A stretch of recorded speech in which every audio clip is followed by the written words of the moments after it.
Kayaknya seru juga nih. Oke, kemudian kita masuk ke yang M sekarang. M itu modifikasi, magnifikasi, minifikasi, atau modify, magnify, minify. Modify itu mengubah, magnify itu membesarkan, minify itu mengecilkan. Ini ada gambar mobil, ini kira-kira mobil ini dimodifikasi jadi apa ini Pak? Kira-kira dimodifikasi jadi apa nih? Suaranya hilang, putus-putus, ngalun, suaranya nggak ada. Udah jelas lagi Pak. Udah jelas lagi? Iya Pak. Iya, memang ini resiko kita ya virtual ini. Betul Pak. Oke, silakan. Kira-kira ini modifikasi apa nih ya? Ada yang mungkin punya pendapat? Ini penampakan mobil ini untuk apa nih kira-kira? Gambar lagi nyemprot COVID ya. Betul Pak, betul. Ini mobil biasa yang dirancang oleh warga di sebuah pemukiman tertentu ya, yang dia ingin berpartisipasi untuk ini nyemprot lingkungan Pak. Ya, sementara nunggu mobil penyemprot yang dari pemerintah belum ada, dia bikinlah mobilnya sendiri dengan kayak gini nih. Betul Pak, ini nyemprot COVID ini Pak. Ya, bagus sekali. Judulnya Relawan Indonesia nih Pak judulnya. Bapak Ibu yang suka lihat YouTube saluran otomotif ini bisa ketemu nih mobil-mobil yang kayak gini. Yang senang camping, mobilnya ternyata bisa dimodifikasi dan memanjakan banget gitu ya keluarga-keluarga yang senang outdoor gitu. Dimodify, digedein, dikecilin, diubah gitu ya. Oke, ini contoh-contoh yang mudah. Dan kita sampai ke P sekarang, put to another use. Menetapkan ini untuk kegunaan lain gitu ya. Jadi ini bohlam ini kan nggak terpikir untuk kita bikin akuarium ya. Ternyata bisa gitu kan, dan memang menjadi artistik gitu ya. Sehingga Bapak Ibu juga siapa tahu ini bisa menginspirasi kita bagaimana kita bisa menggunakan sesuatu untuk kegunaan lain. Contohnya Pak, misalnya sisir Pak, sisir. Sisir gunanya untuk menyisir rambut kita Pak ya. Tapi kira-kira bisa nggak kita pakai untuk kegunaan lain sisir itu Pak? Mungkin ada yang punya ide? Buat garuk Pak. Garuk. Buat garuk-garuk ya. Waktu kecil bisa jadi alat musik tiup Pak, tambahin kertas. Itu tuh kreatif banget gitu ya. Iya. Jadi alat musik tiup ya. Lu nggak ada untungnya update begitu kayak gue bisa aja update-nya. Kayak kesalahan. Apalagi tuh Pak? Bisa jadi apa lagi? Tamat. Untungnya apa? Orang cuma ngebaca. Malah ngebaca, malah Bang Ade. Apa itu siapa? Emot Bang Ade, emot. Oke, ada intermezzo sebentar tadi ya. Oke, ini kembali ke sisir ya, kembali ke sisir. Bapak Ibu, sisir plastik itu yang biasa yang tipis itu kira-kira harganya berapa ya? 1.000 Pak, 1.000. 5.000 paling mahal 5.000. 1.000 perak ya? 5.000 lah. Iya, oke. 1.003 Pak. Taruhlah 1.000 lah, murah banget ya, murah banget. Kalau kita bikin dia Pak, sisir itu sisir biasa tapi kemudian kita kasih sedikit stempel, kita kasih semacam logo gitu ya, tulisannya Borobudur gitu Pak. Maka dia menjadi berfungsi sebagai souvenir dari sebuah tempat wisata. Ya. Maka sisir yang tadinya mungkin 1.000 bisa kita naikkan jadi 5.000 Pak, gara-gara ada stempel Borobudurnya, ada tulisan Borobudurnya gitu ya. Nah itu maksudnya adalah bagaimana kita bisa menggunakan sesuatu untuk kegunaan lain yang dari situ kemudian Bapak Ibu bisa mendapatkan manfaat yang lebih. Ya. Jadi banyak sekali nanti gagasan kreatifnya yang bisa Bapak Ibu kembangkan. Ini hanya contoh-contoh saja. Nah termasuk ini ribetnya kabel-kabel berseliweran di meja kita ternyata dengan mudah diorganisir dengan jepitan kertas ini ya. Ini dia yang dimaksud dengan put to another use ya, menggunakan untuk kegunaan lain. Kemudian ini sendal buat apa? Buat pot bunga ya. Tapi sayang juga ini kan sendal mahal ini ya, sendal Crocs ini ya. Kok buat pot bunga ini? Apa krok-krokan ini? Ini jadi artinya kreativitas kita itu bisa kemana-mana gitu ya, dan ini bisa juga menarik. Kemudian kita masuk ke ya, eliminate ya, Bapak Ibu. Ternyata salah satu cara untuk kita bisa mendapatkan gagasan-gagasan kreatif itu bukan saja dengan mengubah ya, tapi juga dengan mengurangi. Nah, di dalam ilustrasi ini Bapak Ibu bisa melihat bahwa dalam satu teamwork ini ada orang yang mungkin kinerjanya kurang bagus atau mungkin jadi troublemaker. Jadi Bapak Ibu ambil saja, artinya dikurangi dari bagian dari tim kerja. Kemudian akhirnya bisa membuat suasana kerja bisa menjadi lebih kondusif. Nah ini Bapak Ibu artinya apa? Kalau kita melakukan pengurangan seperti gini, malah memberi dampak lebih positif terhadap kinerja kita. Itu ya. Jadi bukan berarti kalau dikurangin itu menjadi berkurang juga kinerja kita. Itu eliminate ya. Termasuk ini. Yang tadinya I can't, sekarang jadi I can gitu ya. Yang tadinya nggak bisa, sekarang jadi bisa. Berarti yang dikurangi, yang dipotong adalah negatif side dari cara kita berpikir. Gitu ya, sisi negatif dari cara kita berpikir. Suara masih aman? Aman Mbak, aman. Pak, aman Pak, lanjut. Aman ya, oke. Cuma 29 partisipan tapi Pak.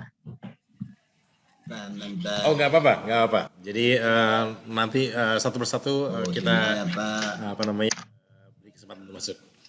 Kemudian ini juga bagian yang berikutnya yang tidak kalah penting Bapak Ibu dari E atau eliminate. Membuang semua sampah pikiran negatif kita Bapak Ibu. Jadi orang yang punya masalah, orang yang punya sakit hati, orang yang punya dendam itu bagikan menyimpan makanan busuk gitu ya, yang tidak pernah ada manfaatnya. Jadi ketika Bapak Ibu satu hari mungkin tersakiti oleh orang lain dan terus menyimpan rasa sakit itu sampai dengan hari ini, maka yang terjadi Bapak Ibu akan merasakan perubahan-perubahan yang justru kontraproduktif ya dalam diri kita sendiri. Kita terus dirundung dengan kejengkelan ya, kita terus mungkin menjadi dendam bahkan, dan itu sama sekali tidak bermanfaat. Maka ketika Bapak Ibu rilis ya, lepaskan saja sakit hati itu, tiba-tiba ternyata nanti enak sendiri ya. Bapak Ibu bisa kembali ceria, bisa kembali optimal lagi dalam bekerja. Sehingga eliminate itu menjadi penting gitu ya. Kalau di sini, di ilustrasi ini kita lepaskan, kita buang semua sampah-sampah pikiran negatif kita. Sampah sakit hati, sampah dendam gitu ya. Sampah otak-otak kita yang kotor gitu ya Pak. Memang ngomong sih gampang Pak Rahmat ya. Tapi prakteknya susah, ya betul ya prakteknya susah. Tapi bukan tidak bisa gitu ya. Oke, kemudian kita masuk ke yang R, reverse sekarang. Reverse ini tadi pengertiannya dia mengatur ulang atau membalik dari urutan-urutannya. Bapak Ibu, kalau di zaman dulu mobil-mobil yang ada itu cenderung berpenggerak roda belakang ya. Yang disebut sebagai RWD atau rear wheel drive. Tapi mobil-mobil yang sekarang itu kecenderungannya berpenggerak roda depan atau front wheel drive. Memang ada plus minus dari berubahnya sistem penggerak mobil ini. Dan di Indonesia entah mengapa mobil-mobil yang berpenggerak roda belakang masih sangat disukai. Ya, masih sangat disukai. Padahal menurut ahli otomotif, mobil-mobil yang berpenggerak roda belakang itu secara hitung-hitungan biaya produksi itu lebih mahal ongkos pembuatannya ketimbang mobil-mobil yang berpenggerak roda depan atau front wheel drive. Yang kedua, mobil berpenggerak roda belakang itu katanya tidak seresponsif mobil-mobil yang berpenggerak roda depan gitu ya. Sehingga kemudian dengan alasan lebih murah biaya produksinya, kemudian lebih responsif gitu ya di dalam bereaksi terhadap gerakan setir atau kemudi, maka mobil-mobil yang ada sekarang itu kebanyakan itu berpenggerak roda depan. Tapi itu tadi rupanya konsumen Indonesia masih berbeda seleranya. Terutama alasannya karena kalau mobil yang berpenggerak roda belakang lebih tangguh di tanjakan, katanya begitu.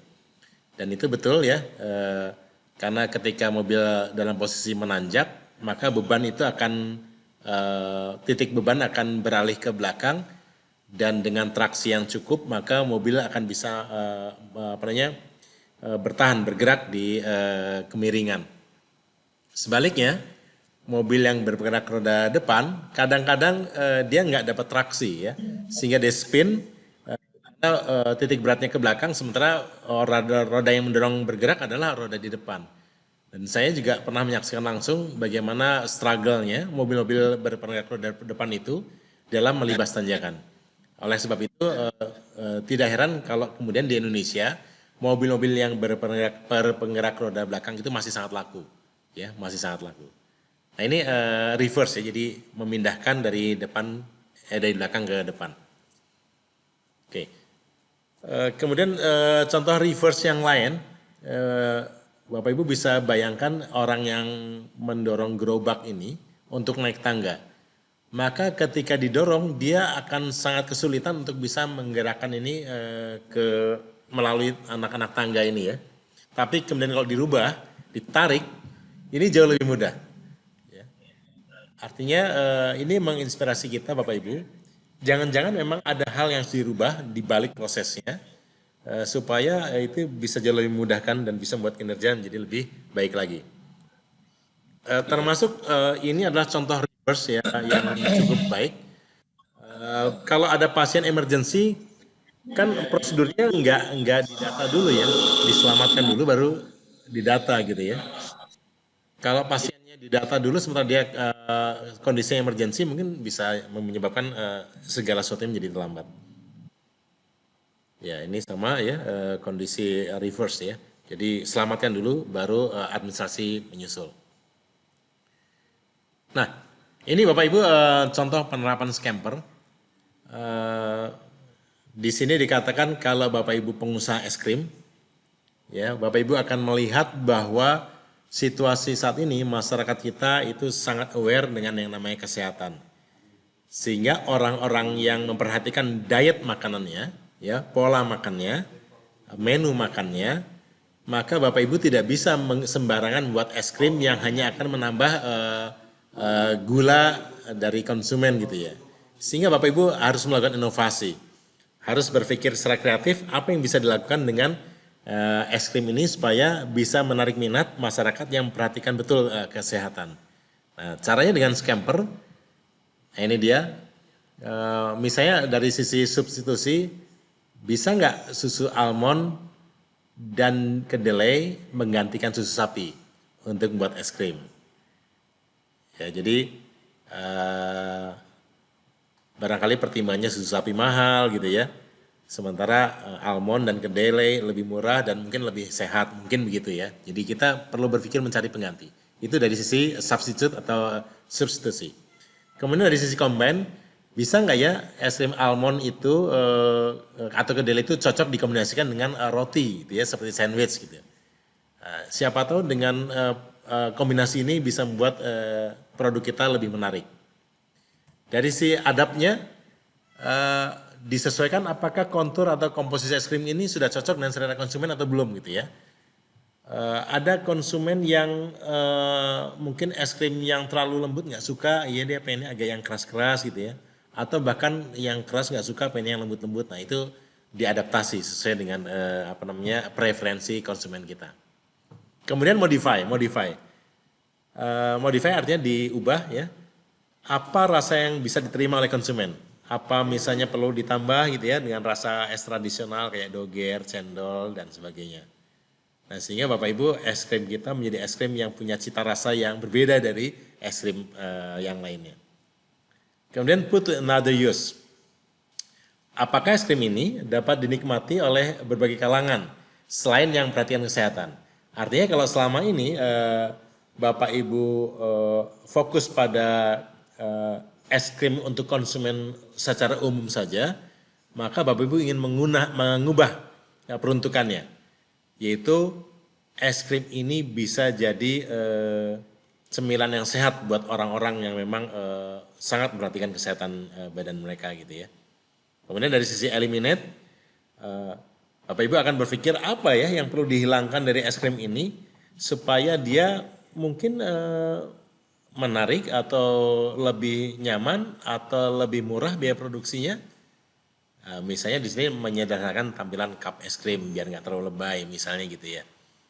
Kemudian reverse, apakah urutan presentase resep es krim dapat diubah? Jadi komposisi susu yang tadinya lebih banyak mungkin agak dikurangi supaya mengurangi belengernya gitu ya, enaknya. Komposisi penyegarnya, asam-asamnya mungkin ditambah supaya lebih meningkatkan kesegarannya misalnya gitu Pak ya. Nah, sehingga ini contoh yang lumayan lengkap tentang penggunaan scamper. Nanti Bapak Ibu akan praktek langsung bagaimana menggunakan scamper ini dengan tugas yang kemarin sudah saya sampaikan ya kepada Bapak Ibu semua. Jadi tugasnya Bapak Ibu nanti memilih salah satu inovasi dari lembaga tertentu atau daerah tertentu yang menurut Bapak Ibu menarik ya untuk diadopsi. Kemudian nanti inovasi itu dicoba diubah dengan teknik scamper supaya bisa lebih terpakai di tempat kerja kita. Sehingga nanti tabel yang disusun seperti ini. Jadi paling kiri inovasinya apa, kemudian perubahan apa yang akan dilakukan, teknik scamper apa yang dipakai, dan kenapa alasan ini mengubah. Ini waktunya jam bersifat kelompok ya. Bapak Ibu hanya cukup mencantumkan 3 saja contoh inovasi yang akan diubah. Dan nanti dikumpulkan di LMS. Oke, sekarang saya cek waktu dulu, sudah 9.56.